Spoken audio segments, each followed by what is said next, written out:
Man, these lights have been dying for a while. 13 years, in fact, by Kyle's count. Your Kyle or my Kyle? I guess we'll never know. But Dying Light is back, and this time with more Kyles, more beasts, and more... Lights? I'm Galaxy. I'm Norza, and today we'll answer the question, Can it co-op?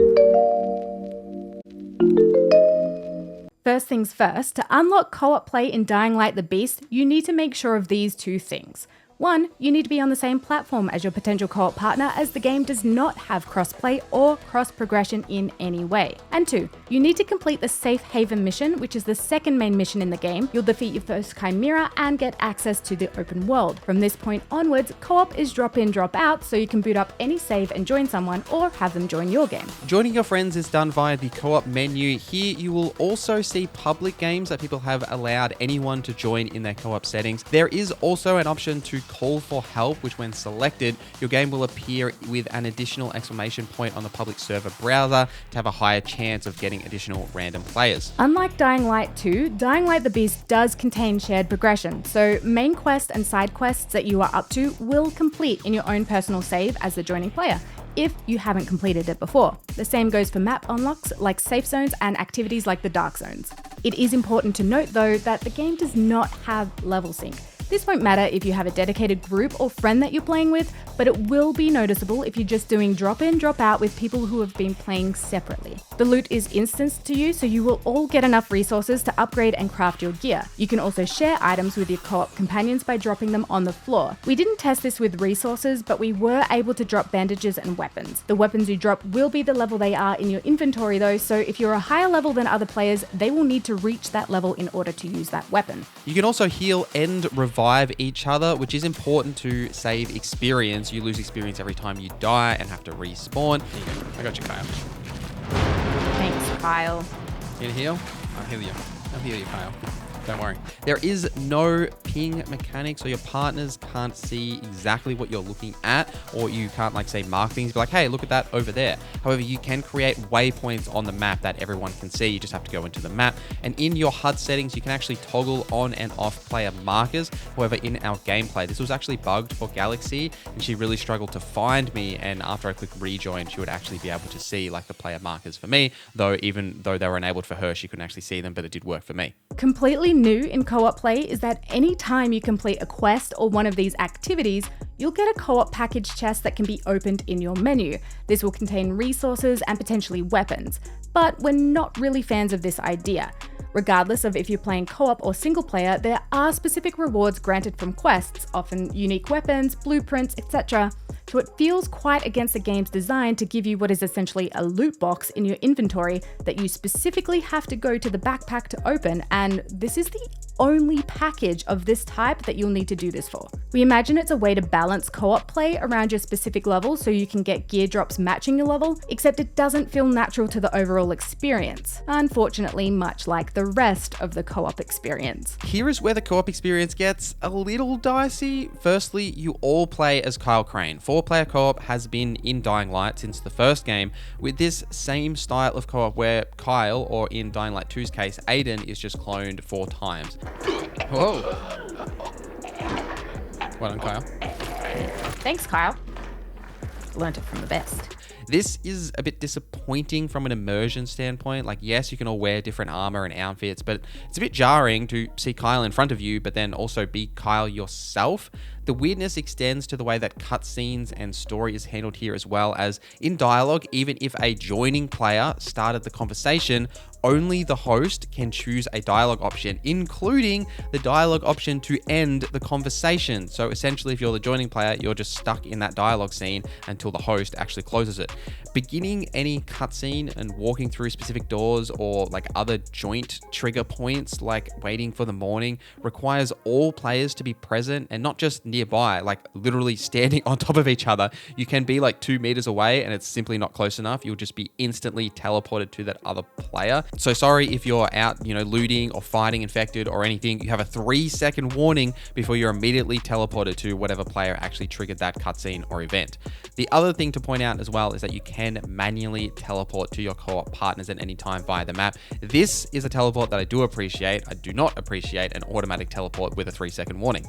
So let's talk about the story. I only had the chance to play a few hours of co-op with Nauza, so I'll give you the rundown of the setting. We're seeing the return of Kyle Crane, who was the protagonist of the first Dying Light game. He was essentially transformed into a sentient volatile, captured by the global relief effort, and taken prisoner by a mysterious villain known as the Baron. After years of enduring painful experiments and torture, Kyle escapes the Baron labs into Castor Woods, a fictional town inspired by the Swiss Alps, which would be lovely, only now he has a mix of zombie and human DNA, which drives him into an uncontrollable rage from time to time. And as these things tend to go, Kyle needs to work out how to master the beast within if he wants to get revenge on the Baron. Overall, I didn't find the story too compelling while I was playing. I think the premise is fine, just the way the characters speak to you is a little stilted and doesn't really flow like real human conversations. Is that why they call you the sheriff? That and the fact that I kick butt.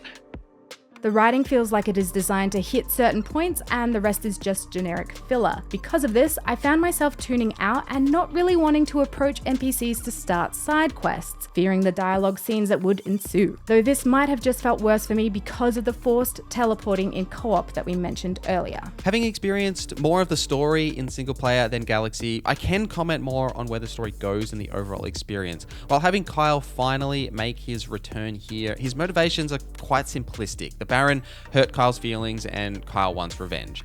There are a few twists and turns along the way, and for those that may have seen the original leaked plot of the game when the game was still actually a DLC, it is different to those leaks, which is a nice change if you did originally read those leaks. But in some regards, it does feel like a similar paced game to the previous Dying Light games in terms of the way the story goes and the way that you progress Kyle through that journey, which does also reflect in my thoughts about gameplay.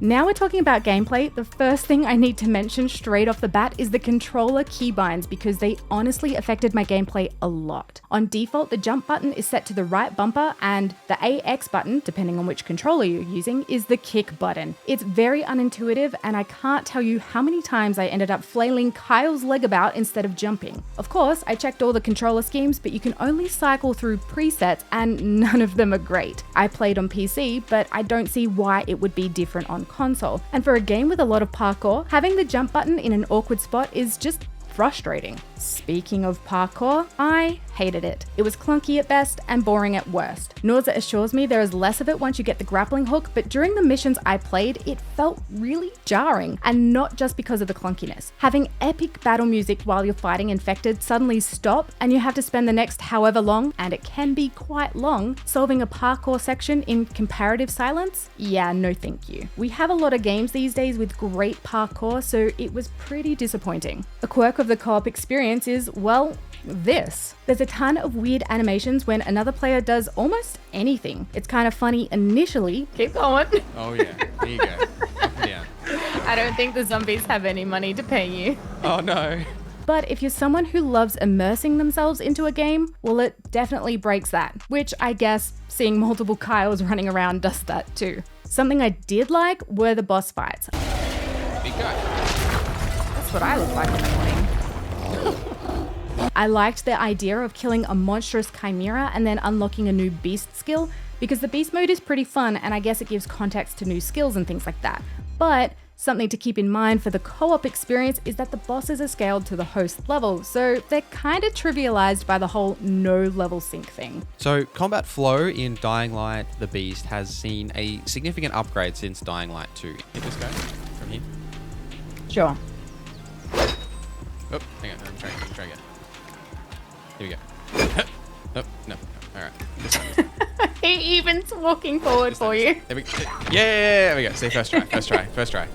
Infected are way more reactive. There's also a lot more gruesome and like fidelity to the gruesome nature of fighting these infected if you choose to turn it on. We haven't actually got it on in a lot of our footage here just because of, YouTube monetization reasons, but definitely it looks way more gruesome than the previous games. Infected diversity is also quite stronger, as there's a lot of, the general fodder infected. There are variations on these that some might be carrying a bit more equipment because they have backpacks, so you're better off looting those. But even just the general like special actual infected. You'll see a bit more of these, and the sandbox nature of a lot of the activities you come across, they feel a bit more handcrafted and have a bit more interactivity with some ranged infected, maybe some quick ones, and then the classic concrete wielding brute that you'd be used to from Dying Light 1. But the world does feel a lot closer to Dying Light 1 in a lot of its style, as well as the traps that you can activate. Once you have activated substations, you can turn on traps in different regions as well, which is an interesting thing to note in co-op as well, as I joined Galaxy's game and I had activated a lot of these substations that allow you to use these remote traps. In Galaxy's game, she hadn't done this, hadn't even locked substations yet, but I was still able to turn on these traps. Just an interesting little detail. One of the big criticisms that I personally have about Dying Light the Beast is progression. This is the third game in the Dying Light franchise. Now, I personally feel that since the very beginning, Dying Light 1, we have been going down in terms of progression, quality, and depth. Dying Light 1 had a fantastic progression system where you leveled both combat separately to your parkour. Parkour was leveled by doing parkour things, combat was leveled by doing combat things. The skill trees here were significantly more expanded with specific nodes that increased your just general parkour ability and the speed at which you mantled and grappled, as well as actually learning new skills like the drop kick, or, in this case, with Dying Light the Beast, we have a brand new charge kick, which looks as ridiculous as it sounds. But unfortunately, this system was simplified in Dying Light 2, and then in Dying Light the Beast, it's basically Dying Light 2 system, but simplified even more. There's no split between combat and parkour anymore. It's just one skill tree with 4 different branches, one of those branches being the brand new Beast line. And unfortunately for Kyle, he's relearning essentially the same parkour abilities that he had in Dying Light 1 with some of those new variations from Dying Light 2. And just generally, from my perspective, I find that quite disappointing that progression is such an important aspect in a game like this that is gear based, as gear does have levels and you're trying to level that up, as well as craft gear, etc., and enhance it, all that stuff. Now, it's just really disappointing that gone are a lot of the player choice in the progression system. So you just level up and your HP and your stamina just increases by a flat amount. You don't get a choice there, whereas previous games you did.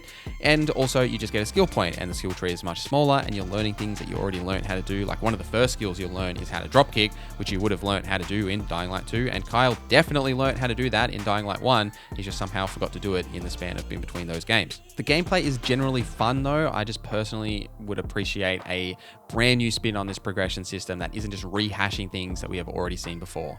So who can you play Dying Light the Beast co-op with?